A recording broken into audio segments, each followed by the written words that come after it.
Coffee Club, Coffee Club. Grind your beans and grab your favorite mug. It's Ollie, Morgan, George, and Gus. It's them boys from Coffee Club. Boys from Coffee Club. Hello, everybody, and welcome back to the Coffee Club podcast for episode 181. Today, George and I are joined by the one and only Joey Bags. I don't know how to say your last name. I was going to say, let's give it a go. But we have a legend here in the studio, friend of the pod, member of Coffee Club Track Club. We weren't supposed to announce that till later. We've put the pen to paper, inked a little deal. But Joey, how you doing, man? We're so excited to have you back. It's good to be on. Well, I forget what episode I was on. Just about to ask, like, what number do you think that was? Literally, like, must have been 6 or 7. Early days. I think it was before 100, easily. Well, no, it was literally top first 10 because I think it's either. I think it was either the first episode when we moved to the Coffee Club YouTube channel, or it was the last episode that was posted on my YouTube channel. Wait, yeah, it was on the dining table at OG. Sherman. Yeah. I don't even remember that setup. That was so long ago. It definitely is on the Coffee Club. I thought it was the second YouTube house, but no, it was literally. I think it was one of the first ones posted on there. Wait, it's the ham beans? It's the ham beans. We went blue hats. Yeah, that was it. You had a ridiculous mustache, I think. I did have a good mustache. I always do have a good mustache, but I don't think it was anything crazy. No, I think it was, dude. Or Morg. Maybe it was Morg, actually. Yeah. I think I might have. I don't know. Actually, it might have been Morg. No, it definitely was Morgan. Yeah, I think you're right. My mustache I think it was November of like that year, so maybe we were in full Movember flight, plus the ham beans merch. It was a ridiculous episode, actually. How did ham beans play out, by the way? Well, the inside scoop is that company is run by the father of our previous roommate. So it's pretty much just them throwing us a bone, just for the lols. They're doing great, though, I think. We love bones. Yeah. I can't tell you how much our episode had an impact on their stock prices, on their bottom line. I don't know if the investors or the shareholders were happy with that sponsorship, but it happened. Hey, if the ROI was low, I would imagine. If they were doing poorly then, they're doing pretty well now. You know, American. Good time for beans. Yeah, good time for American manufacturing. You know, a downturn of the economy, beans start to thrive. Yeah, so that is what our roommate would always tell us. Recession-proof industry. You stay in beans. It's like Bitcoin. It's a hedge. Amazing. Gold. Invest in beans. Dried beans.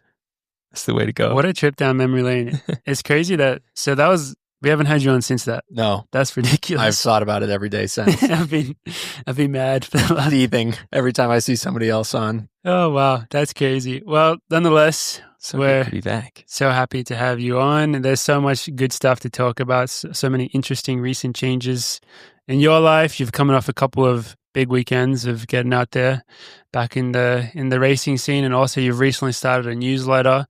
All amazing things. Do you want to plug the newsletter just quickly for anyone who wants to sign up for it? Yeah, it's just on Substack. It's called 357 Newsletter, or you could just look up my name, Joey Berriatua. It's called 357 just because that's like my personal best in the mile. And I thought that was when I was thinking of like a name for it, I was just trying to think of something impactful. And that's probably like the one thing I'll look back on my running career being like, that was the most impactful thing I did just from a young me perspective to now was running that time. Hopefully I don't run any faster because then I'd have to change it. So that would suck. Newsletter is canceled. We're starting over again. Well, it's good to hear your thought behind it because for anyone who is wondering, a lot of what the newsletter is about is essentially, well, it's about anything that you want it to be about, but a lot of it so far is like sports marketing. Yep.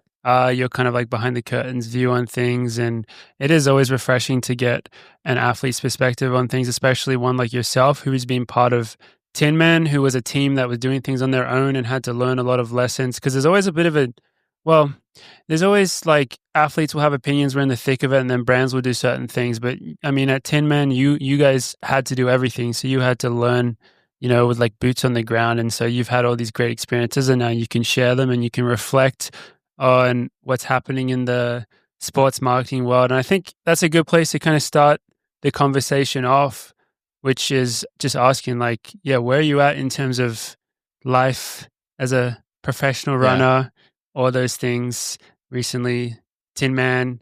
What's happening with Tinman? Let's just ask that. Yeah. I guess the cat's been out of the bag by now, or people could have inferred, but Tinman is definitely going towards. I think we came together as a team and agreed upon this, that from kind of like a future perspective in terms of how Tinman Elite can stay relevant and the things that we want to do, which is just like pushing the sport, that we go towards more of like a marathon focused team. And so that obviously includes Reed and Connor. And this decision was basically made late last year. So we had already known that Drew was going to sign with ASICS, and we knew that Sam and I were going to be wanting to go in different directions outside of Adidas and kind of pursue our own things on the track. So it was kind of a mutual agreement in terms of, I think, what everybody wanted to do to further themselves the best, but while also keeping the team in mind, and also just keeping the people who are invested in the team in mind, like Jonah Mark, specifically our coaches. Like, we just want to make sure that they're taken care of. So, that's why it's more of a marathon focus now. I think this gives our kind of our creative manager, creative director, Max McNerney, a little bit more focus in terms of what he wants to do and a direction for him to go. Because kind of late, it was a situation where I felt like he was uninspired to make certain kinds of content that he wasn't sure if it was really leading to any direction. It kind of felt, from the way it kind of seemed like from my perspective, it felt like he was like, I'm making content for what, and I think this marathon content is super inspiring to him and something that he feels like is impactful. So that really helps him out a lot too. And at the same time, it gives guys on the track like me, Drew, and Sam a lot of leeway in terms of pursuing things that we wanted to pursue. So obviously Drew went with ASICS, Sam went with Tracksmith, and I am still in limbo. Do you feel like it's opened doors for you, that the kind of separating of ways a little bit? Like, do you feel like there's more opportunities now? Yeah, in theory, in some ways. That was the idea. It felt like there was a lot more opportunities for me out there. Or at least that was the idea, that I would be open to new opportunities. I could kind of pursue things from more of a personal brand perspective rather than a kind of underneath the Tinman Elite umbrella perspective. I think one of the things that I guess frustrated me about sponsors specifically early on, and this is kind of getting into like what I talk about in my newsletter and stuff. I was about to say we could just summarize. We'll just continue to plug newsletters. Summarize each edition of the newsletter. Is that whenever I would talk to a sponsor about kind of getting an individual, like these weren't, like brand sponsors. These were small sponsors, Every time I talked to a sponsor about potentially doing an individual deal, they'd always bring up Tinman and how we can get Tinman roped in on it. And I think a lot of other guys experience that as well, where it was really hard to kind of pursue our own things without being roped into like how Tinman can be involved. And a lot of the time when it came to that, we would get to a point where it's like, okay, well, if you want to support Tinman, this is what it's going to consist of. That's a really different story. Totally different and way more expensive from a sponsorship perspective. And that would kind of, I think, scare brands away. And then nothing out of it, like nothing came out of it at all. And that was super frustrating. Like having multiple sponsors being like, yeah, we'd love to sponsor you. And then I got on a call and they're like, what about Tinman? I was like, this is how much it's going to cost you. And they're like, okay, never mind. And then they just ghosted me after that. So I think getting out from underneath that Tinman Elite umbrella is good for my personal brand moving forward. I think, to be honest, from like a sponsorship perspective, I didn't really want to be under the Adidas umbrella anymore. I feel like they weren't really doing us too many favors. And so I think in terms of how I wanted to progress and how I wanted to grow, the direction I thought I was going in terms of trying to become a world-class steeplechaser, I think there was there would be better opportunities for me outside of Adidas. So, when the team as a collective kind of said, okay, this is what we want to do. We want to have this focus and we're going to try and see if we can continue with Adidas. I was like, I don't really want to be a part of that. But I was kind of a part of that decision that, came to that conclusion of where the team wanted to go. So that in that sense, it was like a mutual split where it's like, I know this is good for the team. I know this is good for the people that want to stay on the team. I just don't really want to be involved, so. Yeah. And I mean, it's things change over time. You know, I think you'll look back on your time with Tinman and it'll be like probably some of your fondest memories, you know, on delving into uncharted territory. But, you know, you've been doing this for quite a while now and you've taken it like a certain point, like being part of the team, coming off an Olympic year. Like it's often makes sense to make changes. And especially I think as something that I feel is like as we get older as athletes, we do a better job at being able to recognize what we really need and what works best for us. Totally. And that's probably, it's natural to want some more freedom or independence at that point. Yeah, it wasn't a personal decision. It was like a business decision, you know, where it's like, this is, I think, going to be the best route for everybody. It wasn't at all like I think everybody had frustrations about certain things or things that they didn't like. But at the end of the day, it was like, what's going to be the best for everybody and what's going to serve everybody, you know, the best. So it wasn't, I mean, I wouldn't be here at all without Tinman. They like provided me with an opportunity that nobody was willing to take on me. And I'm forever grateful for that. And I genuinely don't think I would be the kind of runner I am today without them, because they took me under their wing and they let me train with them and they let me suck at running for a really long time and they just allowed me to get better. And, you know, I think it wasn't like it was all roses for us and behind the scenes. You know, I know they definitely had their like questions or frustrations about how it was running, especially early on. It's like, is this really somebody that we want to like represent this team when he's getting his shit rocked, you know, constantly? But they just, they let me be stubborn and they let me stick with it. And it's kind of gotten me to the place where I am now, where I do feel comfortable enough to be like, okay, I'm ready to go into those uncharted territories on my own and kind of allow myself to grow, I guess, outside of the team. You know, in my eyes, it's like, it was a business decision. I mean, personally, in terms of like how we train every day, I'm still training with Drew and Sam every day. I'm still being trained by Joan and Mark. We link up with Reed a lot during his workouts, but I mean, more recently, not, because he's running Boston in a couple of weeks. So logistically, it's more or less the same. You know, it's just, I guess, the title that's associated with it. So it hasn't really felt like a whole lot's changed in terms of how to like my day-to-day goes with my training environment. I think it's everything outside of that just feels a little bit hectic right now in terms of, okay, what am I supposed to do with my like life and sponsorships and brand partnerships? And so that's kind of why this newsletter came about, was just like, wait, this is actually like really hard to do and really hard to like accomplish, I guess, or get a sponsor and maintain. And so, yeah, it's allowed me a lot of time to self-reflect and think about everything as a whole.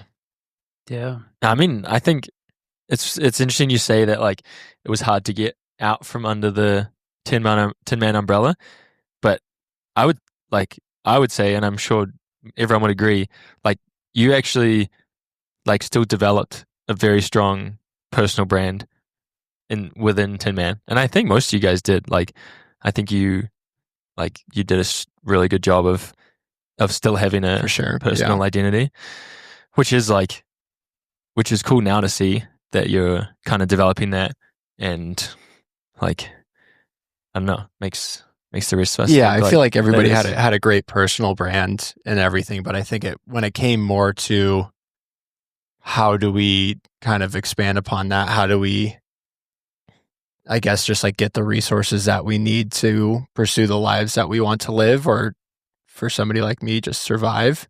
It was really hard to get that underneath that umbrella, because everybody would get their eyes wide when they're like, oh, we can have all of Tinman Elite. And then they would start thinking too big. And then all of a sudden it was like, oh shit, this is too big. And then none of it happens at all. And so that was really tough. I think from I don't think my personal brand would have grown at all without Tinman, for sure. I think that platform like allowed me to tell my story and allowed the team to tell my story in a lot of different ways, which was really great. And like I said, I don't think I would be in this position if if I did get to the level I'm at running wise. I don't think like the personal brand would be there without the Tinman platform. So, it was, they go hand in hand a bit. For sure. Yeah. Yeah. So, but like I said, I think I'm in a position now where it's okay. I kind of have some of that recognition among the running community. It's not ridiculous for me, I guess, from like a personal brand perspective. It's not ridiculous for me to say like I need to fly from the nest and start pursuing my own things. Yeah. So when did you start thinking about sports marketing so much? When I got dropped by my protein sponsor, and I thought how BS that was.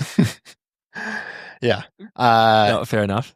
I think you got some good thoughts on it. Yeah, I hate the term sports marketing, to be honest, because it just like reminds me of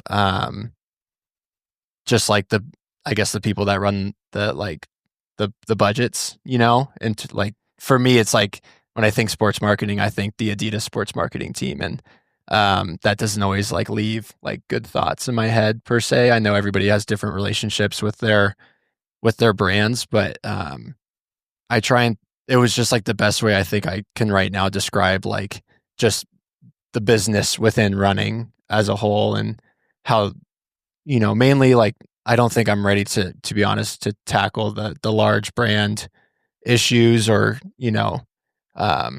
fallacies, I guess, or whatever you want to call it. But I think from a small brand perspective, I've had enough interaction with these small brands to be like, there's just like that whatever we're doing right now is not working, or whatever they're doing right now is not working, and something needs to change, because I feel like if this is a problem for me, this is a problem for a lot of people in the sport, kind of these, whether it's like up and coming or like kind of in this like limbo between like national class or world class, or even guys that are just under that national class, runners that are under that national class level. We're just scrapping for dollars with these brands that are willing to throw us a couple of pennies in exchange for kind of like a lot of work. And I get it. If that's how the game is and you want to play it, that's great. But I think I'm more arguing that the game should be different, and it could be more beneficial for probably the brands more than the athletes, So, yeah, I think it's more of like just business in sport, and just like how brands can interact with athletes a lot better. And I don't think it's exclusive to running. I think this is probably a big issue on larger scales with bigger sports too. So, to be honest, it's like, it was easy to talk about running in terms of sports marketing because I just have been living it, but I'd love to be able to explore other sports and on larger scales. It's like, is this a problem in the NBA? Is this a problem in golf? Like, how does it scale between different sports, or maybe even like tennis? So yeah, sports marketing is just the best way I could put it. Yeah, it's like it's been a changing dynamic, I think, especially in the last 10 years or so, and then especially in the last 3 years when you start talking about NILs and stuff. I think the power of the individual has grown so much when it comes to promoting products or brands. Totally.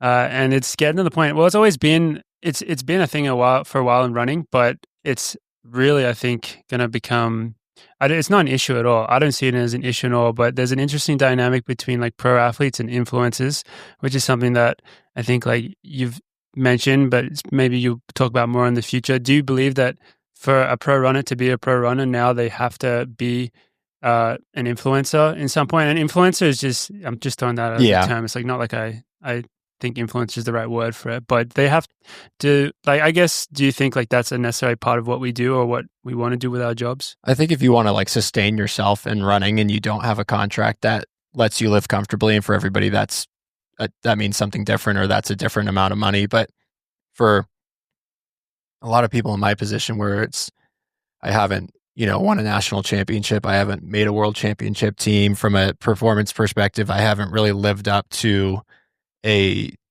standard that a lot of brands want to, give a contract to. And so you kind of have to look at it from a different angle. And it's like, okay, if these athletes want to sustain themselves and want to go for pro running in its fullest and not have a 9-to-5 job, yeah, you probably do have to do a lot of things that can be categorized under like the influencer kind of nature, in terms of creating content, making your own brand deals and stuff like that. I think Ali Ostrander does a really good job at that, where she did have that like performance platform. I think for a long time, she did have a lot of attention from that performance perspective. But when she took a step back from running and then came back into a competitive environment, I think she adapted really well and was like this, whether it was from a perspective of, oh, I need to make money, or, oh, I just want to tell my story and just be more transparent, like whichever angle that she decided to use or motivate her to do it, she's created an incredible platform that I think relates to just about any runner on any level. And I think that's a scenario where I wouldn't call Allie an influencer by any means. She's super competitive in running. And I think she'll continue to be super competitive, but it's allowed her to be, I guess, like more autonomous in terms of how she wants to pursue that professional running aspect. So, and I guess that's a little bit what I hope to get out of this newsletter, in a sense, where it's like, I just like can't make these like ticky-tacky videos or like these Instagram reels. Find the right way to do it. Yeah, I just really struggle with it. Like, I've thought about a YouTube channel. It's like, that's just something I have to like pull resources in from. And that's something I really need to think about. But this is something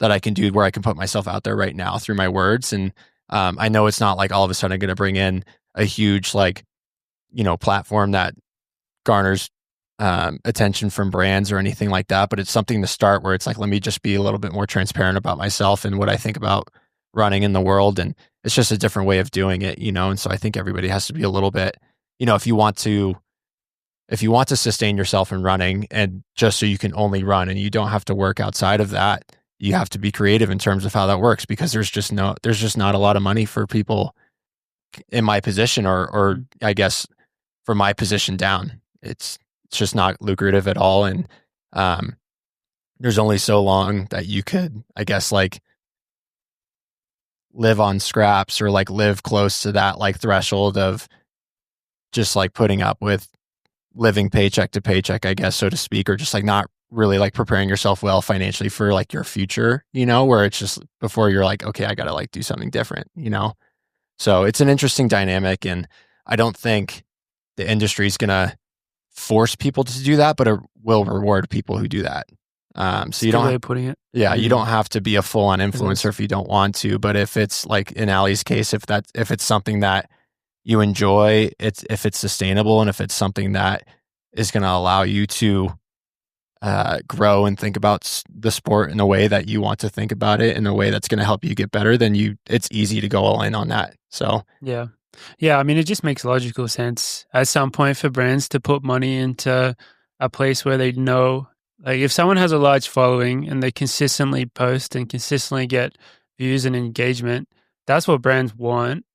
It makes sense to put money there. Performance is awesome, and that's always going to have such an appeal for brands to put money to that as well. But yeah, the other side of it just makes complete sense. And then you get those athletes who are the complete package, and that's like totally. And I think that's what like helped Tinman grow so well in the first place, was we were just a group of people. Or I mean, they started and really kind of started growing up even a year before I showed up. They were just doing the things that they wanted to do, and they expressed themselves in the way that they thought was the best way to express themselves, I guess. And they did what they thought was cool, and people caught on to that.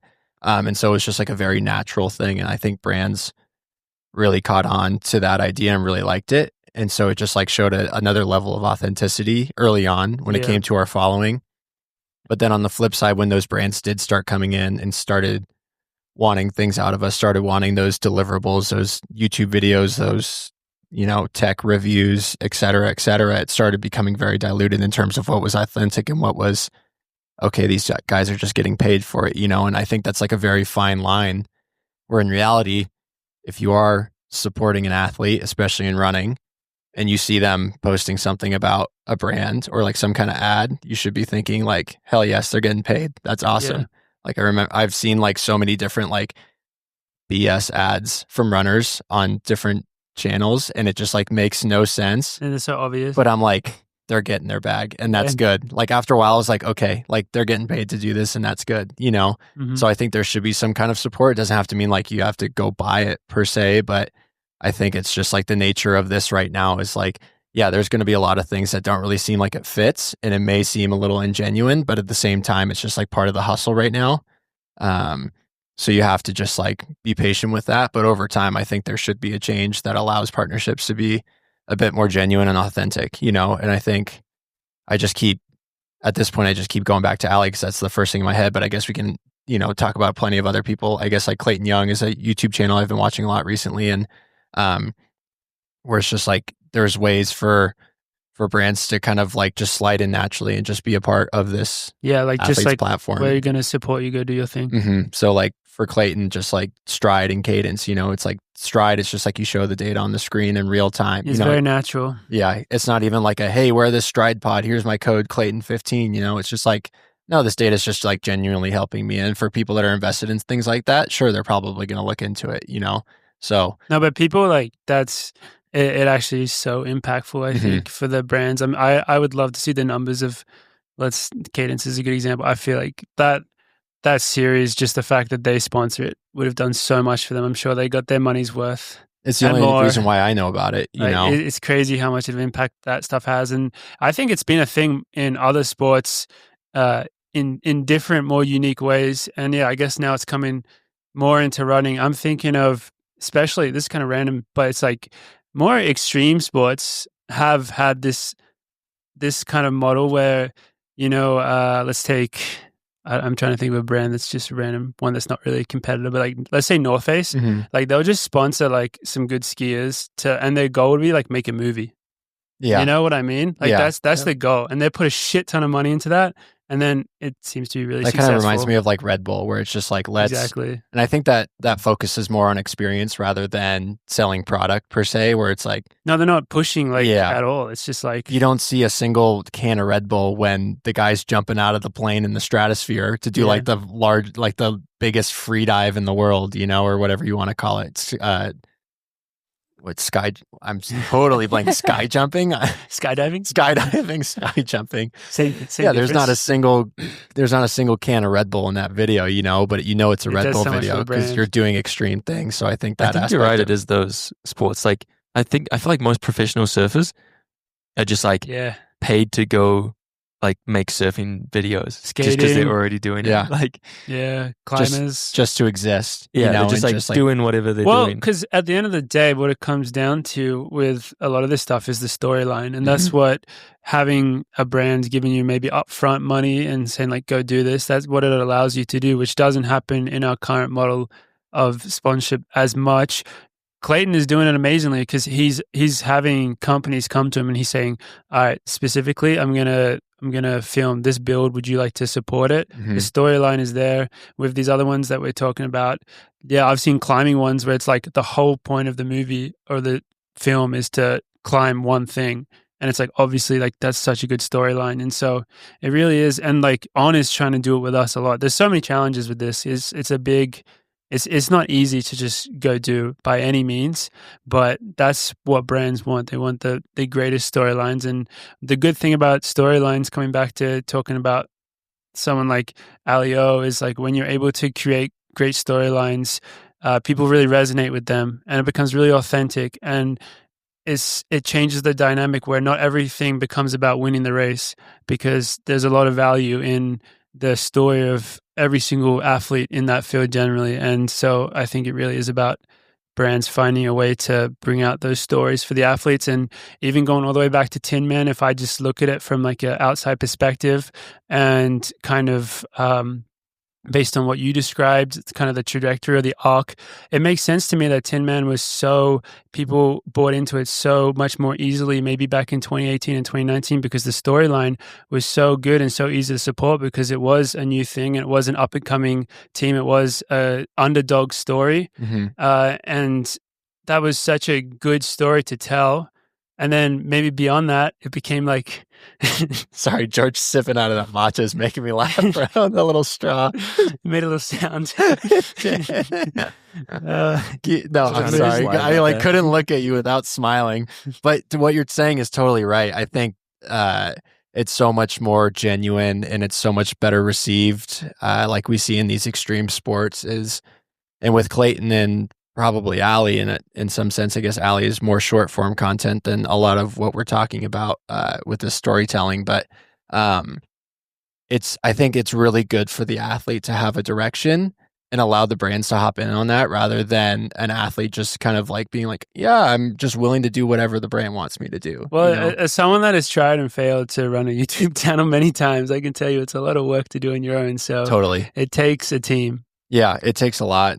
But I think as long as you have that kind of like direction, I guess, in terms of where you want to go. Like, I'm sure there was probably some things that Clayton was like, he's like, I probably can't do this unless I have some kind of financial backing from somebody. And then those things he has someone full time. come into play. Amazing. Yeah. I mean, I can't imagine how much that guy charges for videos because they're super, like, they're cinematic, you know, they're really good. And but I can't believe how committed Clayton is to it. I like when I watched, for example, the Houston one, like his videographer is in his room at 4 a.m, filming him get ready. I'm like, dude, that's the last thing. Like I'm all for getting content. Dude, I can't imagine having. I guess they have a really good relationship, so that's what makes it work. But I mean, that's how it was with us with Max too, where it was just like kind of seamless to have him around 24/7 if we needed to.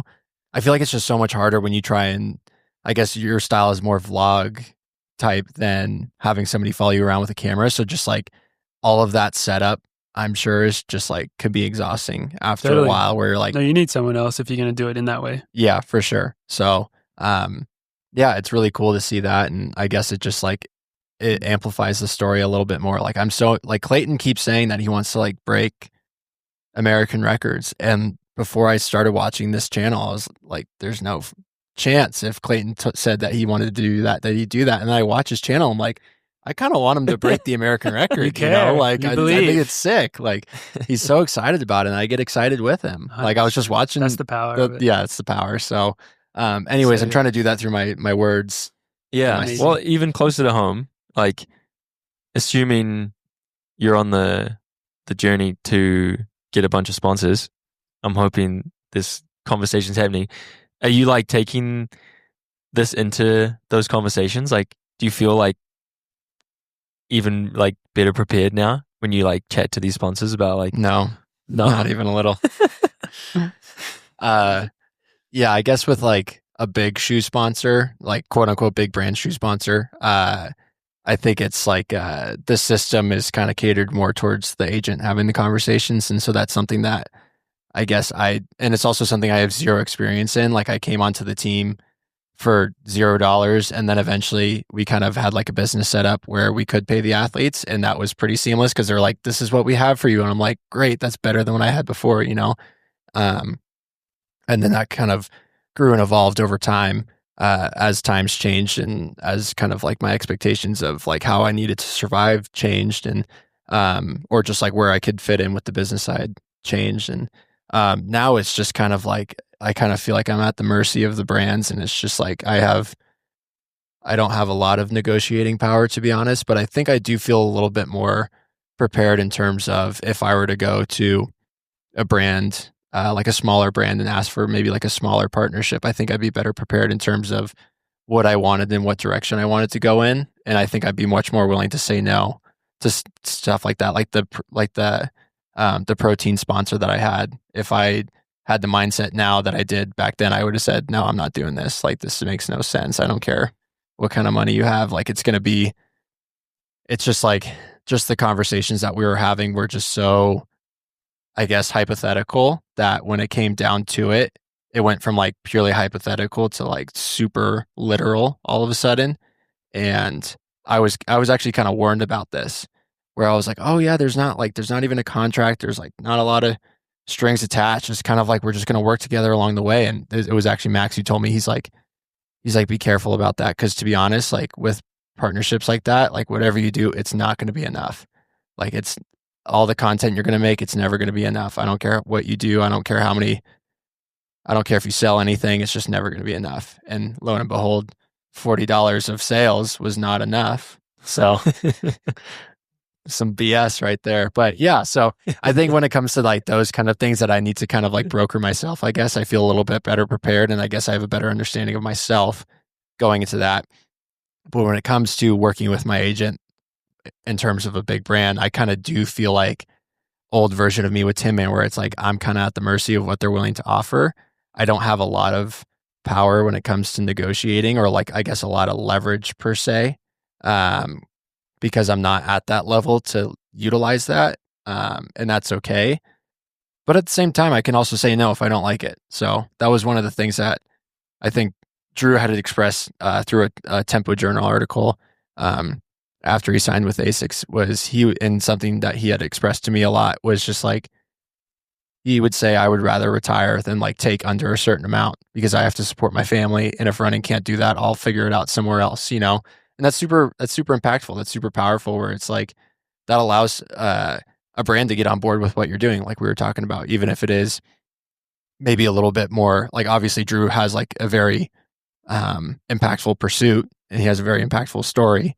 But at the end of the day, he's like, I got a family, I got to take care of them. And a brand comes in, ASICS, and says, we're willing to do that with you. And so that makes it an impactful partnership. And I just don't really have that. Like, but you know, like I can say no to certain things if it just doesn't seem like a good fit, I guess. Well, it definitely takes time. Like you talk about getting like leverage, and the reality is being a social media person, whatever, having followers, like that's like most people's dream job these days. So it's a very competitive field. And so, yeah, brands, if you can talk about like all the things that you can do, but then, you know, they can just look at the numbers and say, well, this other person has 50K, this person has 100K, this person has 200K, you know, and that's kind of what you're up against when you start getting into that world. And so it's very competitive and very hard, and it takes a lot of time and effort. It's not just a matter of doing it. You have to be very, it's just not easy. I mean, it's not easy at all. I think there is like a huge wave of like running influencers or running influence right now too, especially with like, I think run clubs are like really opening up a lot of people's eyes to like just the running community, and that comes with people that want to extract as many dollars as they can out of it. And I think there's a lot of brands that come in that aren't running, that are more running adjacent than running focused, that come in and say, oh, we can make money off of this. And it's really hard to like wrap your mind around that idea of like, oh, they're taking money that could be mine. But the way I've tried to think about it recently is like, no, there are like I would say most of these influencers are like actually helping expand like the scope of running, and the allowing pie is getting bigger. Yeah, for sure. And it's allowing, it might not be for us, unfortunately, but down the road, it might make running a more lucrative sport for its athletes, you know? But, I mean, at the same time, like you think like I've tried, this is something I've thought about, and this is me talking out loud right now. It's like, how many basketball players in the NBA, how many football players in the NFL have like shoe contracts? Not that many. Not a lot, right? It's so different. Like do they have sponsors? Like I'm sure, a lot do. A handful do. But that's such a different dynamic in terms of the business of that for sport sure, compared to our sport. Because the system itself pays the athletes. And their teams have sponsors. Yeah, but when you think about it, it's like, yeah, the teams that got sponsors too. So anyways, I'm thinking out loud. I'll save it for the next newsletter. We'll do a little drafting, a little brainstorming session to get ready for it. What every other episode of Coffee Club now is just going to be a brainstorm, like out loud. Get some ideas out there. Well, we've talked about the sport now and the marketing side of it in a very in-depth theoretical sense so far. Maybe we get more into something that's, you know, actually seeing it being put into practice. So we jump over to Grand Slam, which this is absolutely huge. I didn't even talk about it in the preview in the beginning of the episode, but this is one day after the first ever Grand Slam taking place in Jamaica. It was 3 days of track action, and overall, just to sum it up, I would say very mixed reviews across the board. Some pros, some cons, some funny moments, lots of funny moments, actually. Definitely some takeaways that I think hopefully the advantage of them being this small private entities that they're able to take to rapidly change and improve upon different things. But I think we just get into it and go through all like little pros and cons. What were your guys' initial thoughts and takeaways from Grand Slam? And we're talking about, I think as athletes, we would all love to be absolutely competing in it, without a doubt. It seems like a good thing. Lots of money, obviously. But more as fans of the sport, what are we thinking? I loved how the first impression of the weekend, after we talked about it last week, was the drip check. Yeah, that was hilarious. Which I feel like we should just start by roasting Grand Slam for the funny stuff and the cons, and then we finish with what we like about it, because there's still lots. There's still lots to like about it. But the fact that they started with the drip check was by Drip. Apparently, there's a water company or something. Like Yeah. that's They actually were a why big sponsor. They all They're had big sponsored by hands. Drip, and yeah. big. they have to like hold around. Yeah. Speaking of unauthentic. Are you're talking about like when they posted about everybody's outfits Yeah. before, right? Yeah. and right when they posted them, because Sam Parsons said immediately when I saw it, I was like, oh, we're gonna have to do a drip check review on the pod next week. Yeah. And then an hour later, I saw Sam Parsons reviews. Yeah, Sam on did a pretty Instagram, good job. Which, honestly, that was some good stuff from Sam. Actually, Yeah, calling Grant Fisher's outfit like the third Ratcliffe. yeah brother, the third Ratcliffe brother Oh my was so Lord. funny. I No don't know. spoilers. I didn't watch the last episode. No, neither have I. Yeah. Neither have I. Shout out to Kerr for supporting the podcast with that really, really good looking green suit. dude. I don't want to. What? I don't want to get to. I don't want to make too much fun of him because he had a rough one. He had a rough week. But that suit was the beginning of. The beginning of the end. That was funny. maybe. Just that was the first impression of the weekend. Yeah. The suit was ridiculous. Yeah, I think all the outfits were interesting. Maybe they need a stylist in Miami. Like they just hire a local stylist and they just like remember when you guys like just got your little canoe club little trip. Like that was fun when you did that was before fun, sound but like running. still, I don't know whether they're still trying to make something that is maybe relevant for a very, very small amount of athletes applied to all. And when I say that, I'm speaking about like Noah Lyles when he turns up to a meet and he's wearing this super expensive fancy outfits, like he actually loves it. You know, like that's his passion. It's Right. not his passion, maybe, but that's actually authentic to him. If whether you like it or not, I look at sometimes I don't know if anyone else would know this, but there's like videos you can see online of just like football teams like turning up to. They'll have the British like the English soccer team. It'll be like them turning up to camp, or they'll be like the French team turning up to camp, and they're all like wearing like the sickest outfits. Yeah. It's like so cool to watch. That's not. We're not that. Like the NBA does that too Yeah, with NBA their little like does it. tunnel walks going into the stadium, where it's like the guys that do the crazy outfits are the ones that are going to keep doing it. They never show like, Yeah. I guess like I don't know how to put it. They don't show the guys Well, not that everyone don't feel cares like about Yeah, it. so they're like, Yeah. they don't show those guys, but there are a lot of guys that do it. So they show that. And I think that's totally true where it's like, let's not like try and force it if it's not It was there. like they were trying to force people to care about. Like force the Yeah. culture, we don't have to force this culture. Like I think people will show up in the ways that they want to, but yeah, the distance runners outfits are always great. Whereas Yeah, they were very. it's also entertaining. just like, and it makes me laugh a little bit, especially with like the Adidas stuff, just because it hits a personal note where it's just like, the Adidas athletes are just like looking through their distros being like, what do I have that could be like somewhat respectable because I have to wear Adidas, where it's like you don't have to wear sports style like kind of fashion outfits, whatever, to like Grant didn't, that shirt wasn't Nike, but like Adidas does give us some, where like, did he find that shirt then? Adidas, Where did he get that thing? Adidas gives us some like probably. Adidas original stuff that like can kind of pass off as fancier, but like you don't have to wear that if you're like going out, and it's fun. Sometimes it's funny. It just, You could see the athletes trying to wear like one thing of their brand right. with the rest of their outfit, just the move. to let them know that Yeah. they were staying loyal Yeah. amidst the. Yeah, that was goofy for sure. I didn't pay too much attention to that part, but I scrolled through it and I'm like, okay, This is the thing. we got the weekend going. Here we go. That was my first impression. Next funny thing, which, dude, I don't want to come off as like, we're going to say good things later. I don't want to be like, oh, See, there's that's just what- yeah, no. haters. We start with some Dude, roasts. I cannot believe how much of a big deal they made out of no one wearing bibs. And then they gave everyone bibs that were not functional at all. You got worst Wanyonyi holding his bib on the line, trying to hold it on Yeah. because the wind was blowing off, getting handed pins from off camera to pin it on. And then, dude, like, come They on, know guys. that every single like women's like speed suit tops have a zip Yeah. straight down the middle. So all of them, their bibs, they've had to like Just they've rip down the middle. They're like ripped down the middle. So it's like two pieces, and they've stuck them on so that to try and get their name to like still line up.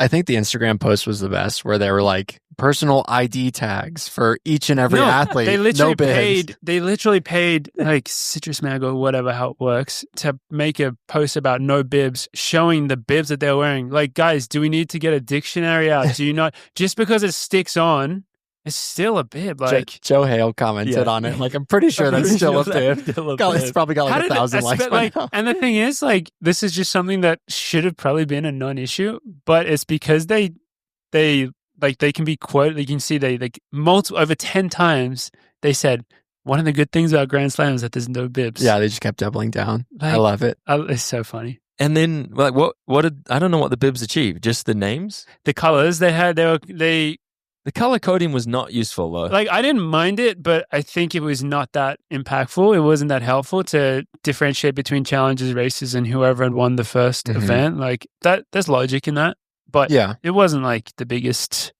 Yeah, it wasn't necessary. I guess didn't really matter at the end of the day. But no, yeah, I just found it so funny. It's just fun. Yeah, you can never stray too far away from the norm, you know. Well. But what I thought was interesting, I guess maybe this like plays into the bibs a little bit, was while they were announcing, maybe this was on the third day, they kept calling people that were racing that like were from the same country as teammates. Like they referred to Akele and Berriatua as teamates. They referred to Dylan Cooper. I also noticed that. I thought I misheard that. It was a bit weird. And it got me thinking a little bit about like, are they trying to create some kind of like, because obviously like you associate jerseys with the teammates, right? Where it's like, they're all wearing different kits. Like, you know, I think the 1500 had like one of every brand basically. There was not two people from the same brand almost, and I guess for Wanyonyi and A-Rot. But anyways, like it was just super interesting to think about that, where it's like, are they trying to create like storylines of like, it's easy in the Olympics when you talk about like the Ethiopians or the Kenyans working together, or like, you know, the Americans working together, and it, you know, we do have, or like even like Moroccans, like when, you know, people would help like tow El Garouge along to kind of make it like a faster race so he could win. You know, that's an obvious like sign of teamwork, but it was really interesting to like hear them talk about it in this sense, because like I don't think Berriatua and Bekele were working together at all. I think it was missing some subtlety and nuance, because I think you could accurately just refer to them as countrymen, and then that's a nice association. And then a great example is Hagos and Telehum, because they were leading the race by a long way and they were working together, initially trading off laps. But yeah, they're not teammates. It's just like they're countrymen on the same page that they wanted to make it a fast race. So I thought that was like, not the best to say they're teammates when they're not. Yeah, but even after the 5K, when you see three Americans winning with 100 to go, all I thought about that afterwards, and what I told Drew while we were in DC, I was like, there's no way the Africans are going to let this happen for the 3K. Like, they're not going to leave it to a kick this time. So I guess in a sense, I thought of it from like a teammate perspective too. But it's not really like that, because I don't think it has necessarily anything to do with the fact that the fastest guys in the field were from Africa, that they would want it to be fast. Because I think in a different scenario, let's throw Jakob in there. If he had gotten out kicked, this is like completely hypothetical, then you're like, oh, Jakob's going to go make it fast now. Yeah. You know what I mean? Mm-hmm. Like, I guess it just is. I think it's the same as that, though. It would be like saying, but you guess that the people that are kicked, you just suggest that those guys are not going to let it happen again. Whoever it is, whether it's Jakob, or whether it's a few Ethiopians. Yeah, but I guess it doesn't. I'm just saying it doesn't really have anything to do with them being teammates. No. Yeah. What if Grand Slam got Jakob and Nordis and they called them teammates? that could would be fun. That would maybe lead to a lawsuit potentially. I don't know. That wouldn't go over well at all. But anyways, that was my 2 cents. That is a very interesting takeaway, though, because I did notice that as well. Yeah. Yeah. Back to the agenda. We were on Bibs. Yeah. What else do we have? Should we move on to? I don't know. Like, there's things that were actually done poorly, I would say, with it, because we're going all the way around to the positives. The current format. I mean, this is something where everyone can have their complete own opinion, and I would really love to hear in the comments from all the track fans out there who watched it actually what you thought. But I couldn't sit through like 3 days of 2 to 3 hour sessions of what was not that much racing and a lot of dead time. And then a lot of the races, in my opinion, were pretty boring. So it wasn't even like the rewards weren't really there. I had one of the days where I had I was like really late. I don't know, I'd been out running or something, and then I came, and then on Peacock, I was just able to skip through everything. And I was like, oh, that's what this I is great. did. Yeah, that's what I did every I was day. like, this is so good. I can just skip through everything to the races. Yeah. And it's like, there's fundamentally something wrong with that, because then you compare it to different sport, and it's like, in no other sport that has a 2 or 3 hour broadcast would you ever be able to do that. Would you be able to sit down at the replay and just like skip through 80% of it and be like satisfied? No. Knowing that you'd seen basically all you needed to see. Like, Yeah, I think there's very few people that would look at that and say, yeah, 3 days felt right. yeah. Like, apart from maybe the guys who ran the 5K. Yeah. Who wanted the day off. Like, But even then, they didn't need it. even then, they fucking didn't need it because they ran so slow. Like, they easily could have come back the next day. And no one else who's running like 100 or 200 is like, yeah, I think I should really have a day off tomorrow. Yeah. I don't know. 2 days. I don't think I minded the 3-day format because I could skip through everything, and I basically consumed about 45 minutes worth of content over the span of like a 3-hour broadcast every day. Yeah. Not even, probably like 40 minutes, to be honest. I didn't even watch the sprints, like, or half of them. Like, to be honest, like, the concept of like pure racing for the sprints was just like, they're just running as hard as they can anyways. You know, like, I think as a distance runner, it was more intriguing for me to see how these distance races played out. And I think what really set the tone for me to like the weekend was Nikki winning the 800. I thought that was insane, running 158.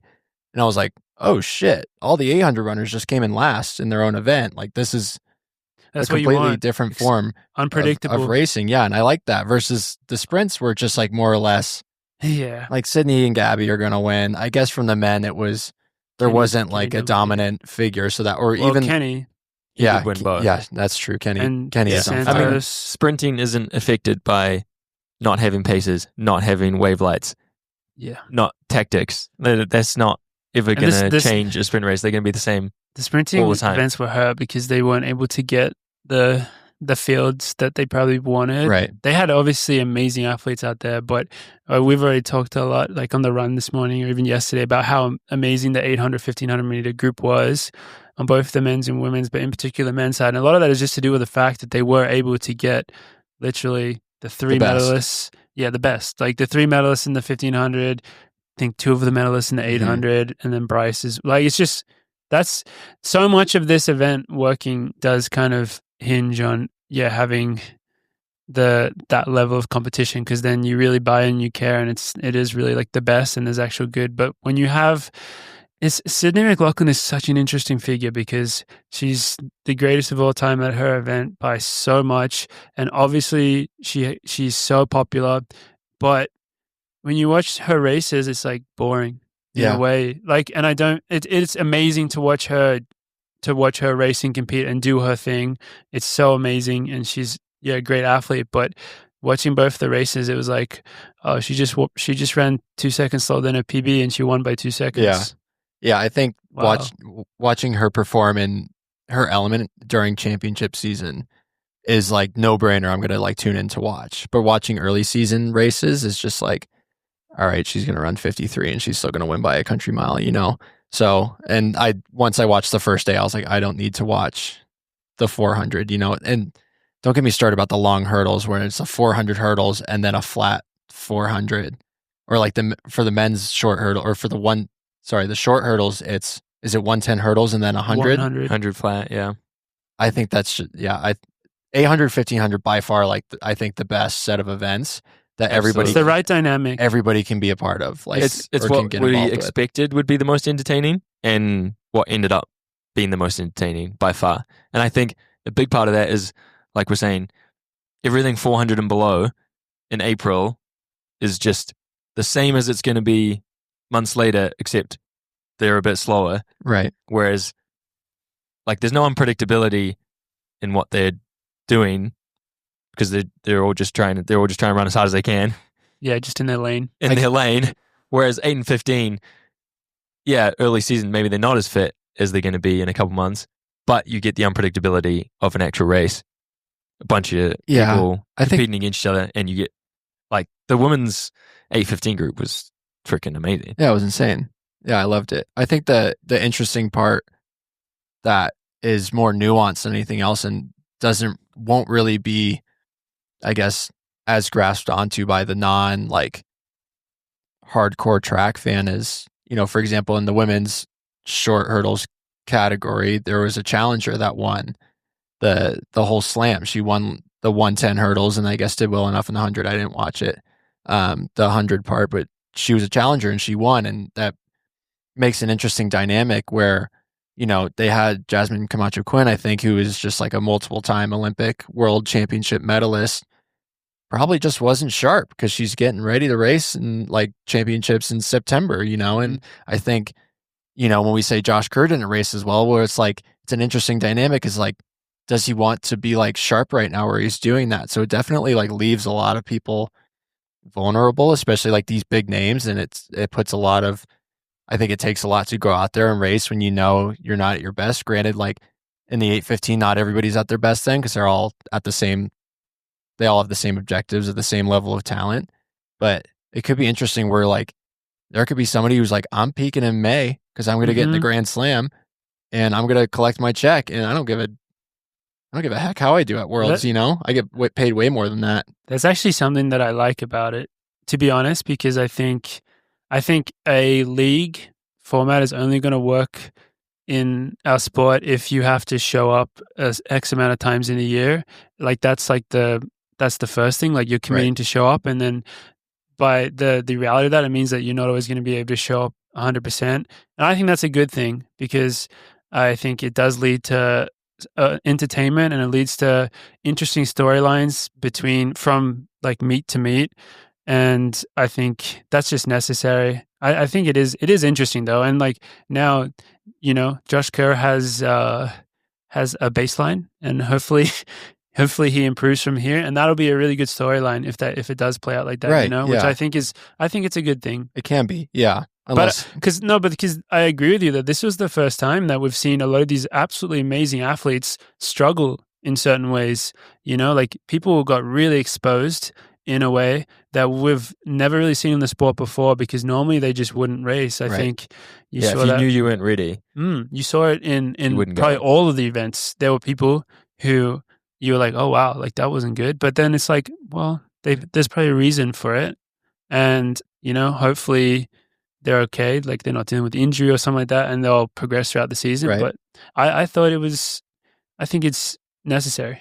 Yeah. And could lead to more interesting storylines, to be honest. I think that's what they're trying to do at the end of the day is just like amplify the athlete storylines. And I think that's the product. And I think that's what makes it interesting. Just as you watch any other sport, you're going to focus in on the athlete rather than, I guess, like just the pure performance side of it. Because, there's good tennis players that have awful days and then they come back and they have incredible days and win tournaments, and all they do is think about, or like all the people will think about is like, oh my gosh, like how bad they played early on, or at this point they came back, they were resilient, and the pressure, like in our sport, especially if you're one of these athletes that is a racer, like you're at that level, there's so much expectation and pressure because, you look at someone that came like third and fourth and people are looking at them and being like, wow, they didn't race that well.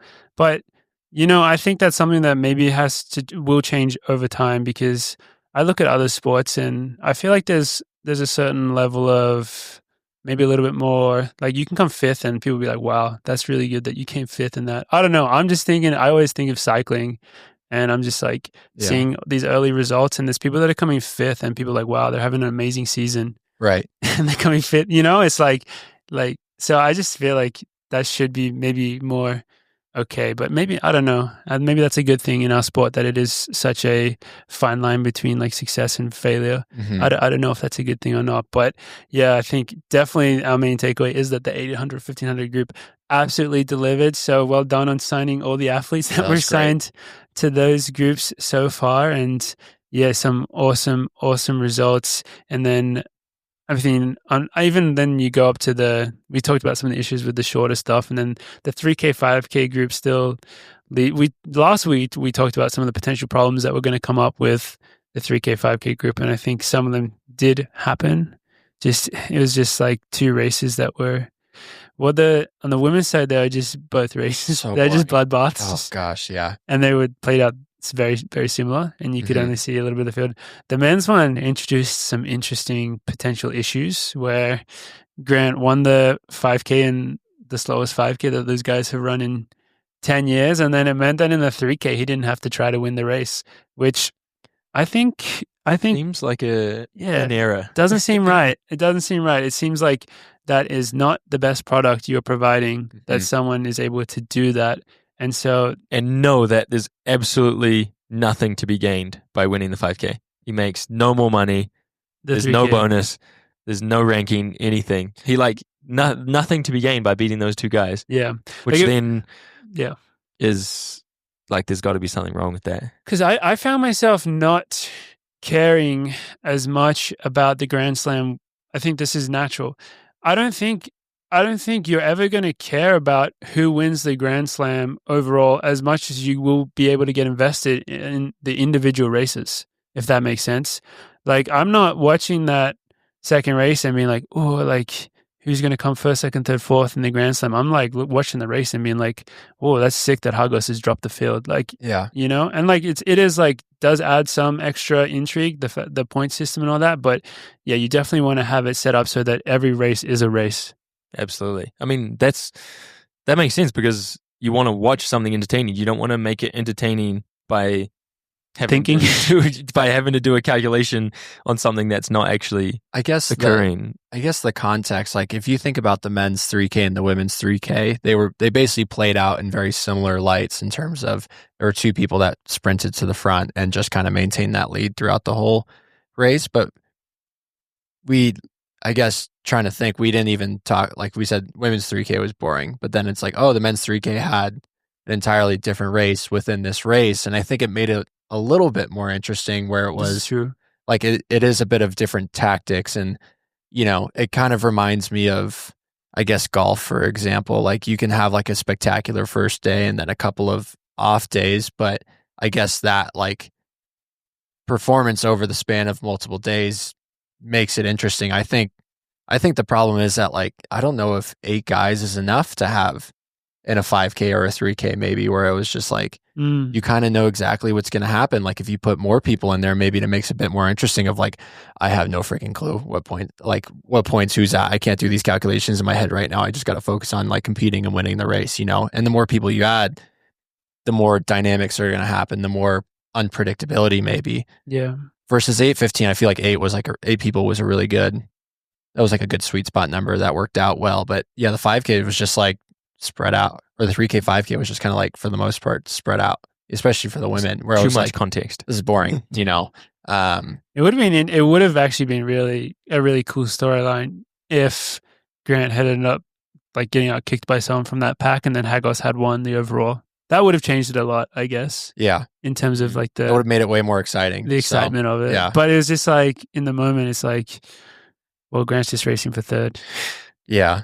But I guess at that point, like, yeah, I don't know. Then it's basically like a heat. It was a final on day 1 and a heat on day 3. Backwards. But yeah. I mean, it's obviously not that important because it's only been one ever, but I still question whether they need a 5K at all. That seemed to be the conversation in DC amongst the racers. It's You like, think why do we even have this? Yeah. They just shouldn't have like the long distance there. Or they're repeating every damn event in the sprints. Just repeat a 1500. Make the 3K guys run a 1500. Oh yeah. I think I might have said that last week too. Well, last week we talked about how the 5K. Last week we talked about how it'd be cool to have that group do the 1500 and the 5K because those are different enough events. Yeah. I think that's almost the main issue is that like we saw in the 8:15 how different the results were, and that's cool to see how like different those athletes are. And then the 3K 5K was really a similar athlete would do well in both. Yeah, like it's so one of Grant's quotes that he said after, which I mean, good for him that he's on top of the world right now, and like he is that good and he is this confident. I think he said something along the lines of, "Yeah, I feel like no one can drop me right now and no one can outkick me." But it's like, yeah, in it's those like, events for sure. In but those maybe events, not in a 1500. But yeah, and if they were racing a 1500, that would be different enough that it would change things.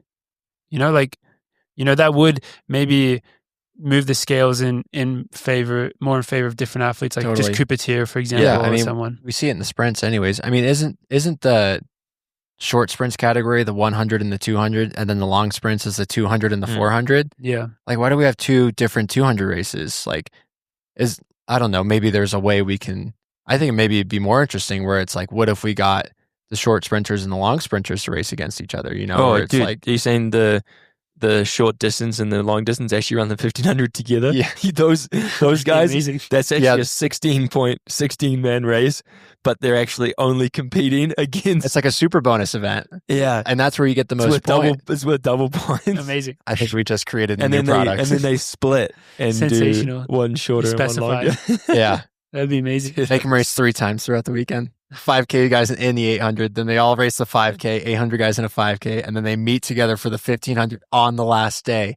Guys, I don't know. I think that's actually like not too bad. Yeah. Make Bryce Hoppel run a 5K. The thing is, No. one thing I think to give context. Don't think you could pay him enough. Yeah, no, definitely not. One thing to give context is I don't want it to seem like we're coming off too negative or too harsh on them because, and I probably should have said this before we even started roasting them. This is the first of its kind. Like, it's the first time it's not the first track meet ever. There's certain things that are going to work and not work. But, it's assumed that this is, for now, at least like a 2-year project.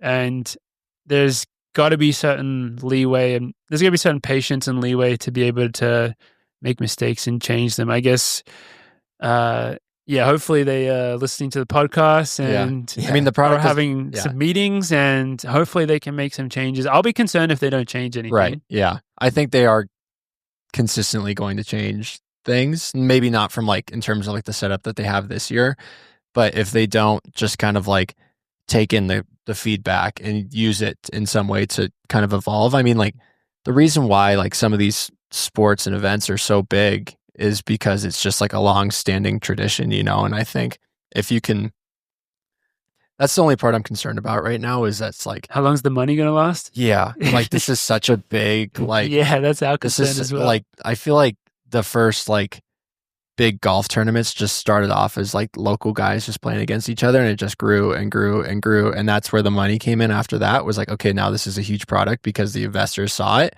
Like this is like something hey, that worked. We have an idea, so the investors came in, but after a while, like depending on what they believe is like a return on that investment, it might not pan out because of I like that reason. analogy a lot because one thing that I was saying annoyed me the most was how much every single person talked about the money. Yeah. From across the board, the Instagram, the commentators, the athletes. I think it's really cool. The money I think is amazing. I think it's awesome. But at some point it's like, okay, well, so you guys make a lot of money, but like, and that's cool, but that's not entertaining. Like that doesn't sustain entertainment. Just like how much money is on the line. Like what sustains entertainment is the product, the actual racing itself. Totally. And I was just like, come on guys, like let's talk about something else for a little bit. Let's find some other positives to talk about. That's not just like how much money everyone is making. Because as we mentioned, that's not going to last forever. Like the money is not going to last forever unless the other stuff is able to be up to standard as well, because the amount of money it sounds like they're putting into it, at some point it's going to have a return. And I don't know what their timelines are with that, but at some point it will have to. Yeah, it's funny because somebody posted like Grant Fisher is $100,000 richer, and like somebody posted that in our team group chat, and then I said like, well, I'm $200 richer after Cherry Blossom this weekend. Why don't I get a graphic about that? And I made my own graphic, like Joey Berriatua is $200 richer. I just threw some text over a photo of me. Yeah. Just ready to slap Puts it that in on perspective. Instagram. Yeah. Like 15th place at the Cherry Blossom 10 miler, $200. Like, doesn't cover the flight, but at least he has the money. Yeah. I think the flaunting of money is, it's an interesting thing. And I guess in our sport, it's super impactful, but like in every other sport, like it's like the Masters is like this weekend or next. It's like these guys are playing for like $5 million for the win. If you're going to talk about money so much, and it's like, well, yeah, let's look at the other sports. Yeah. So I think it's a good start for sure. but they don't. Yeah, it's not like on day 2 of the Masters they're like, all right, this putt could cost this guy $5 million. It's just like at the end he's like, and now has won the purse of, I don't know. They don't even mention it half the time. Everybody just knows like this is a prestigious event. There's so much more, and it makes sense that they make that much money. You know what I mean? Because it's the biggest. Think about like everyone knows how many people are paying attention to it. Also, they don't need to talk about it. I think there's more pride on the line than money, to be honest. Like, sure, like it's great when that check hits your bank account. That's what it should be. But you get 10th place and you still win like $750K or something like that. You get a lot of money if you even like make the cut after the first day or the first 2 days. So it's like, I think partly it matters less to those guys. Yeah. Because of how much they're already making, though. True, but like they come to this.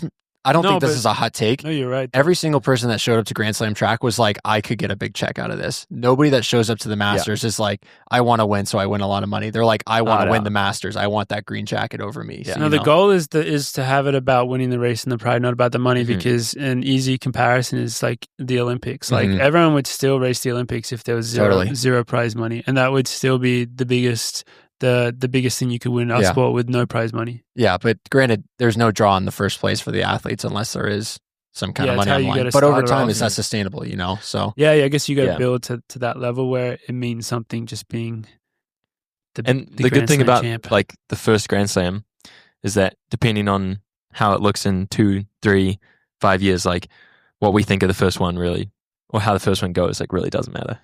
Yeah, we're just overanalyzing it right now, probably. Yeah, that's okay. And that's what everyone's going to do, like, because it's one day after it's happened. Yeah, I found it very interesting. Sorry to cut you off. Go. But just I noticed in the interviews, like I think I saw Michael Johnson getting interviewed beforehand, and I think Jonathan Galt was asking about like the money side of it, and he was trying to brush off all those questions, just being like, I'm not here to talk about money, like just here to talk about racing. And then one day later, when I saw like how empty the stands were, I was like, oh, they would have known that this was coming, and they would have been like preparing for the backlash that they knew they were going to get from having like empty stands and stuff, and all these questions about money and stuff. Like that would have been a pretty stressful. Oh, I bet it was so stressful. Them, like knowing that. Because apparently on the ground it was amazing atmosphere at the track. That's what Sage said. But on the camera, like the stands being empty was just not the best look. No, orient the cameras differently. Well, all the highlights from day one were like the runners like racing on the backstretch where there was like actually not a single soul in the stands. I'm like, guys, we got to get some kind of camera angle that's pointing towards the home stretch here, just for promotional purposes. Because if I'm like watching this day 2 without watching day 1, I'm like, what am I watching here? Like, there's not a soul out there. Like, I'm just watching some kind of like dual meet, basically, like a high school dual meet almost. But obviously, it's not like that. So, we'll see how the rest go. Yeah. Do you know why I also like this time of year in professional track and field? Is the release, speaking of sports marketing, release of new uniforms. Oh, yeah. It's always fun, actually, to me. What did you guys think? I think the Nike uniforms are hideous. I agree. You agree? Yeah, okay. I think I'm glad I'm not the only one. I'm like, these things not bad from the back. I think the back is hideous. The whole thing's it's like some kind of like cosmic radiation like thing going on back there. The front's fine. Like I like the very distinct lines. I think I'm more into that than this like, I guess like fusing of colors and random shapes. It's not the worst I've ever seen, but obviously like Nike athletes have to promote this in some sort of front, being like, these are great new kits. And I look at them, I'm like, eh. Do you think it looked suspiciously similar to the old Union kits? Oh, yeah, they do. They look like, when I first saw it, I was like, oh, new Union kits, but like, it's not. Oh, what's up with that? Yeah, I don't know. It's just the colors. It's like the light Same blue colors. and the orange and the white. Yeah. Sure. Yeah. I What guess else was like out there? from an ego perspective, I was like, damn, like I really like those Adidas kits. Like I would have loved to wear that. It's funny that their ones were sick and theirs was like the most simple. Mm-hmm. Well, also Pumas were pretty cool and theirs were very simple as well. They went Puma? Oh, yeah. They were just purple. purple. Purple's good. Yeah. I mean, for the road racers, they have like the purple shoes too, which is kind of fun.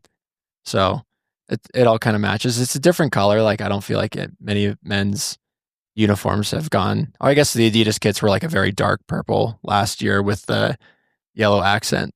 But yeah, this is like a very obvious purple. I don't know how I feel about, or I don't know how Cole would feel about his gold medal kit either. Yeah. No. I think the gold medal kit in the male form in Cole's speed suit looked a bit off, but I saw it on, I can't remember who it was in the women's, but I thought it looked good in like the cut of, there's so many different cuts of the uniforms now, and they really make a difference to how good the pattern and the Right. design looks. It's so interesting. I think it's really hard to get it right across the whole spectrum of different uniforms that people like to wear now. But Really is. What do you guys think about your on uniforms? Well, it's that's the not thing. public yet. Nothing from New Balance, I don't think, and nothing from us. But stay tuned. We're very excited. Why do I feel like I've seen a new uniform? We're only a couple of weeks out. Oh, we had the special edition. We had a special edition Milrose kit, Right. but that was not. There was maybe a post from Sidious that said new kits for on, but that was a mistake. So they're coming out in a couple of weeks, and yeah, New Balance is the same. And trying to think of who else. I think that's pretty much. We have Brooks. Oh yeah, Brooks. But I don't know. Does Josh Gross still get his own uniform? Probably not. Maybe, I don't know. I guess the last year he was wearing these World Champs one. Someone I was watching with, we already roasted him for his 150-800, but someone I was watching with said he looked like an aerobics instructor from like the 80s. Everything was like psychedelic colors. I forget what the Brooks uniform looked like. I need to look back at it. It's like every different color you could think of. Blue shorts. Yeah, I guess the Nike ones were like kind of the worst for me, and that stood out the most. I was like, I just really don't like, especially for like, I don't know. I like a soft launch where it's just have the athletes race in them. But when a brand is like, look at these sick new uniforms and they're just objectively not that great, it's just like, it just annoys me a little bit where I'm just like, now I actually hate them because you like tried to make it seem like they're cool and you wanted to like project that onto us rather than just allowing the audience to like make that decision for themselves, you know? That's a good point right there. Good way of looking at it. Good. I'm not sure if ours is a soft launch or a hard launch. I think ours will be. Yeah, maybe take notes, guys. Yeah. Just someone who's like pretty good at the marathon is going to be wearing it soon, I think. Pretty good at the marathon. Who could that be? No, but we're really excited for it. I think ours will be cool. I like the Adidas white kits, the Wanyonyi. Was that a gold medal kit too? I don't know, but it was great. It was sweet. I thought it was sick. He may be like my favorite athlete of the meet. Bro. Like, I loved it. Out kicking the best 1500 meter runners in the world and celebrating on that. Yeah. I didn't even see that till the replay. Yeah, but it was so funny. It wasn't directed towards the crowd. It wasn't like pumping up the crowd. It was like in Cole and Yard's direction. It was like brutal. With like 20 meters to go. Dude, that dude was a baller. Yeah. I think he'd like almost, like, I feel like it's not a shock that he's the best at both. He's on 141 and he like held the mile road world record last year. Right. Like he almost has the best range already. I think it was a question of how fast he could run in a 1500. Yeah, for sure. And he showed he can run pretty fast. Yeah, 3:35 is good, and closing 51. But I guess that's where it's like interesting. It's like, okay, we'll see how it's the Miami Grand Slam is handled in terms of how the 1500 guys train and then expect to show up and race. It just makes for super interesting dynamics, I think, where it's like, okay, we know the context of what happened last time and we'll see if it affects anything going into this time. I think Cole had an interview where he's like, I don't think any of us like took the idea that we're like playing into the 800 guys' hands lightly per se. It's just that's just kind of how it happened. Where no, everyone was talking about the 1500 guys. No one expected 800 guys to go 1-2 in that group. Yeah, like that was definitely unpredictable. No, that was probably the one where I was like, oh, like did they go 1-2? I think A-Rob. Yeah, A-Rob since he won the second. Because there's so many points for winning. Yeah. And then he got 3 points on the first day and then 12 on the second. Yeah, 15 points. And because Wanyonyi had, 12 and 8, 20. Huh. Yeah, it's crazy how that worked out. That's true. That was something I was like, these 800 guys are going to get waxed because we know that Cole, Yard, and Josh are capable of running fast 800s. Like they've run. Yeah. I mean, Yard's run 140. I think Yard's the slowest at 146, and we all know that he can run faster than that. And Josh has even run like 145 or maybe even 144. And Cole is just like, I don't know. I think he's like run 145 or 146, but he's also just like, he showed a great kick this weekend, but just like was not really in the best spot when he was ready to unleash it, I guess. So yeah, I guess that's like maybe it is like these slams are just meant to build off of each other and just like create more anticipation. I don't think it's going to mean more butts in the seats in the stands per se.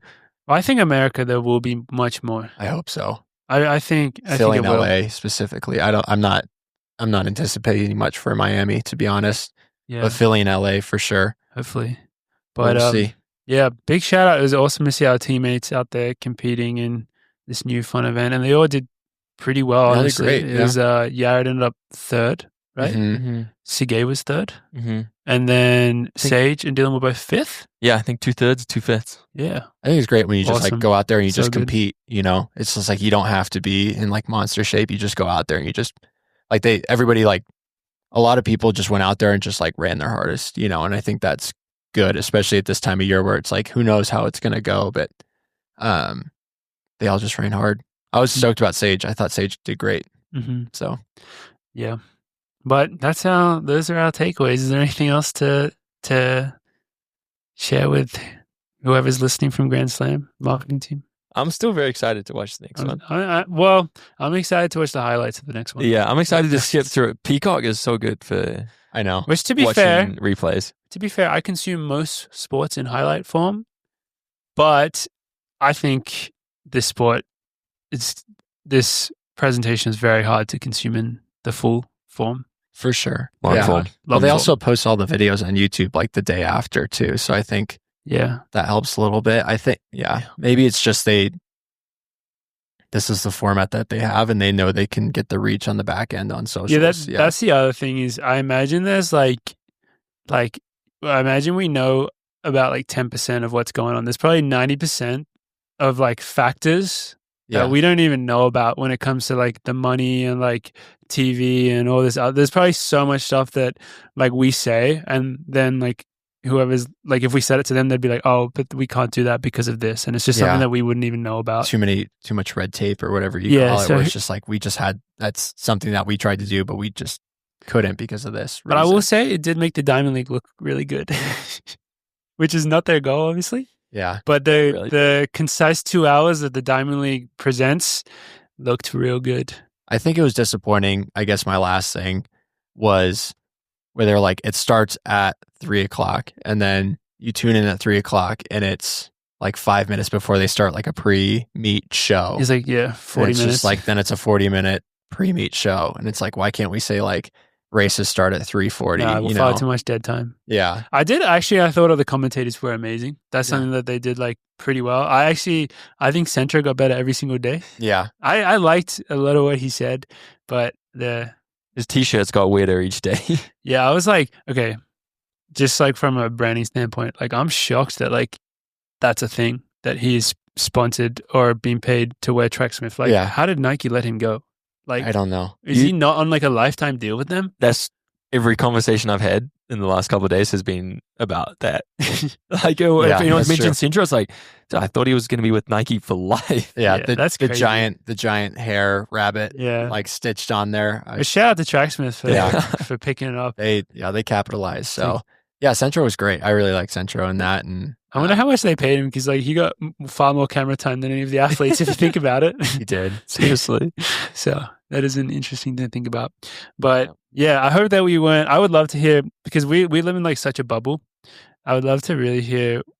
Like I'm not sure what the public actually thinks, you know. I just get exposed to little snippets here on Instagram, and then among the team, like most people, you know, we kind of think the same because we kind of live in the same world. But I'd love to hear what everyone else thought of it as well. But hopefully we weren't sounding too harsh, because our main message, I would say, is still like really excited about it. Totally. And especially going forward, it's like hoping that it continues to grow and can make some positive changes. And we really want it to be successful. Like that's the thing. Like we really want it to be successful. Yeah, 100%. It's at the base level, like it is a good idea. It's a great idea to have a league in our sport, and it's good for everyone, I think. So we're rooting for you. Yeah. Michael Johnson and Kyle Merber. Yeah, Especially Kyle the two of them. Yeah, it's just that too. They're in the broadcast booth, Yeah, like they're trying to doing switch. everything. Okay, here's the one thing I actually like genuinely hated about the meet was the drone shots. Oh, I cannot stand dude, the drone dude, shots. they Dude. were- Like following okay. the athletes. Oh my god, Dude, it's just so bad. I think it was It's kind of crazy that they had them so close. They thought. no, but they just used them poorly. Yeah. Because I think it was maybe in the men's 1500 or the 800. It was one of their races. They had a drone shot from going into the bell lap. There was a drone shot that was like 50 meters behind them, and you couldn't even see what was happening in the race. And it was like a key part of the race, like going into it's like the bell. quality of the video is so bad too. It's just like we Yeah. like Sound Running has tried this, like the American track lead. Everybody's tried the drone shot, and it just Yeah. never works. It's just so bad. There And is this was- sometimes in I like it theory, more than it others. In cross country, it looks freaking Sometimes dope. I like it. They need it to be like like a follow drone one. yeah. They need like tape it like something on the leader, and it just like hovers above whoever's at the front. No, I think it's just like I think it was mostly the time of when they were using them was like not good for like being able to watch the race. And I just didn't know who was where. Like Yeah. you couldn't tell. And so every time I went to a drone shot, I was just groaning. So until you find somebody that is like the person that needs to get paid the most out of this meet is the drone operator, It's and the most they need to important be the job. best in the world at it. So they say only the best, so only the best drone operator moving forward. If not, I don't want to see it because it's just the quality of the video was just so much worse than the actual like shots were very crisp, especially like the general track shots, like very Yeah. crisp, very good. And you get to the drone shot, and you're like, I can't see shit. yeah, it's not something that really like needed to be reinvented. No.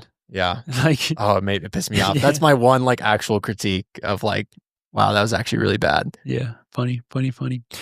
Well, Joey, is there anything else that you'd like to discuss? I or think I share need to today? talk more about this drone shot. No. Get off your chest. When are we getting a Joey Bags Steeplechase opener? I think I'm going to do Peyton Jordan invite and just We're going open back up home. there. My steeplechases, the first couple are usually like pretty rough. Like I know you're kind of the opposite. Like you waltzed into where'd you go last year where you ran 809? I ran Stockholm Was that first. Stockholm? I only ran Stockholm and Paris. That pissed me off so much seeing you run 809 right at the start. I'm like, God, I run like 850 and get beaten by college kids. But I think Hometown hero. yeah, I'm gonna go back home and I'm Yes, gonna go. yeah, I'm gonna go see my family and stay with them. And I think I'll always kind of have one of those two Stanford meets on the schedule just for the sake of seeing my family outside of like Christmas holiday season. It was great meets. And it's just good to run. Like a lot of my family and friends come, so it's really good to see them. And so I'll probably open up there and then most likely go to the Sound Running meet after that, where maybe I'll show down with you for a second if you're Maybe. thinking about going. And then after that, I don't know. I might be going to Europe for some races. I'm not getting any Diamond League, so unless I run 810. So I don't know. You got Diamond Leagues on the schedule? Dude, have you seen your the radar? men's Diamond League schedule this year? Yes, I have. It's terrible. Yeah. Well, I didn't get into China, so if I ain't getting into China, I ain't getting any other ones. Is it not good? Like specifically for It's people? It's China, tough, China, Morocco are the first three. yeah. Mm-hmm. Not bad meets. They're just very hard to get to. Monaco. Monaco. Could be fun. Yeah, Monaco is the next one, so All right, that is sweet. All right. I'm gonna run faster so I can get into Monaco. You should do this. That's on my ultimate plan for Yeah. the year. I would love to go back. Yeah. So It's so sweet. we'll see. I don't know. It's just whatever can set me up best for USA's and just performing as well as I can. Like I just want to make worlds, and I think I'm getting closer every year. So just continuing to trend in that direction, and Hell yeah. nobody's unbeatable at this point, and which just kind of seems like a lot to say with Rooks winning silver last year, but that's just, I think that's the mentality that a lot of the guys are going into this year in the steeplechase for the Americans. It's just like, I can go out there and I can beat anybody. So I got to hop on that train with them. Hell yeah. Well, Joey, thank you so much for joining us. Thank you for having me. Once again. Hopefully, it'll be less time to the next one. I hope so. We won't let it be about 170 episodes. That's okay. But we'll be following on your story for sure, both on Instagram, Real World, but especially through your newsletter. So very excited to read that every week when it gets delivered to my inbox. Yeah. Thank you for subscribing, both of you. I appreciate it. It's Was funny, I like one of the first subscribers? You were? Yeah. I get like little notifications of like every email that subscribes. So Really? I felt like I got on there quick. you did hop on quick. So Good. Yeah, I appreciate you guys having me on, and it's good to be back. And yeah, let's do the same time next week. All right. See you there. No, but thank you once again, Joey. And thank you so much, everyone, for listening to the Coffee Club podcast for episode 181. We'll see you guys all again next week. Bye-bye.